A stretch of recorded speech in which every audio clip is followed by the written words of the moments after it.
לפני למעלה מ-13 שנה במפעל הבשר הכשר, אחד הגדולים בעולם שמייצא בשר כשר לכל העולם היהודי, קבוצה של רבנים, שוחטים ובודקים הייתה נוסעת מבית המלון לכיוון מפעל הבשר, ובערב חוזרת לכיוון בית המלון. ערב אחד, כשההסעה כבר נוסעת כמעט בדרכה לבית המלון, הם רואים מישהו רץ בריצה נסערת לכיוון רכב ההסעה, דופק על החלון, החלון יורד, איפה סניור רוזנברג? סניור רוזנברג לא אמר לי ערב טוב היום.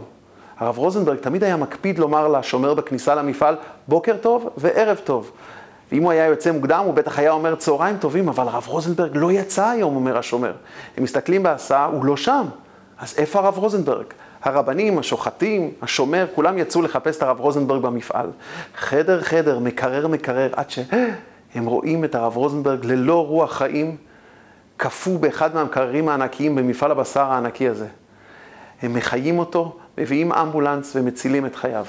הערנות של השומר הצילה את הרב רוזנברג. המילה הטובה של הרב רוזנברג היא מה שגרמה לערנות הזאת, לחסר הזה אצל השומר, הוא רגיל לשמוע את הערב טוב. תראו מה מילה אחת יכולה לעשות. מילה אחת יכולה להציל ולהשפיע על כל העולם כולו. בוא נהיה גם אנחנו ונעשה את העולם למקום הרבה יותר טוב. בהצלחה.